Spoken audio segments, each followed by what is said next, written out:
I'd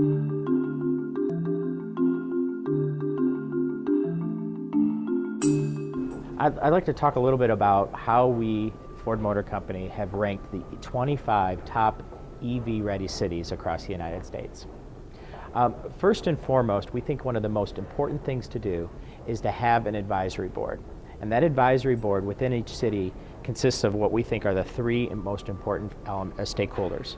One is the city itself, two is the utility company, and three are the manufacturers like ourselves, Ford Motor Company.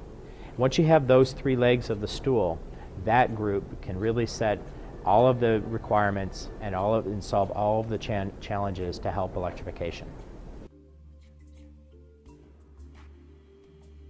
One of the big things when you have an electric vehicle that we really need to solve is that public charge stations need to be put in the right place and put at the right time.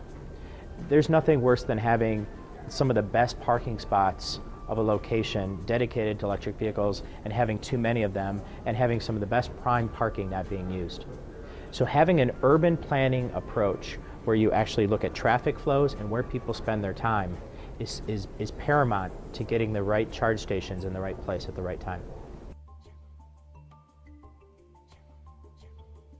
Getting the customers to actually charge their vehicles at night. And why do we say that? Because the grid is actually sized for peak power. And that peak power, and I'm talking about the national grid, and the national grid is sized for peak power, which typically happens around 1 or 2 p.m. in the afternoon.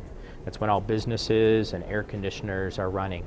And therefore, if you can get customers of electric vehicles to actually charge at the nighttime, there's plenty of capacity available. So the utility doesn't have to make additional investments.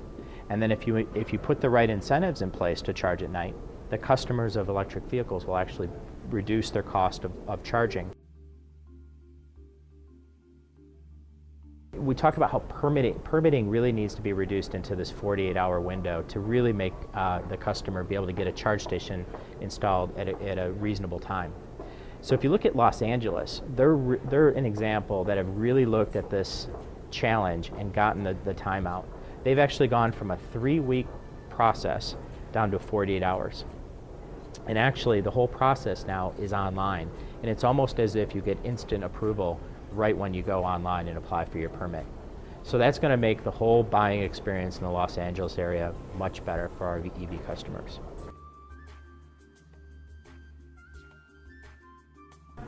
So another example of a city that's really focusing on one of the key aspects of electrification is Seattle. And Seattle has taken a look at the signage that you have around your public charge stations. And what we mean by that is the actual sign that is in front of the public charge station that identifies what charge capability that charge station has. So they have a simple 1, 2, 3 system that's been commonized so that all charge stations, when you drive up to it, you will be able to quickly assess whether or not it's compatible with your vehicle. The second piece that they've commonized is the enforcement and the signage around that.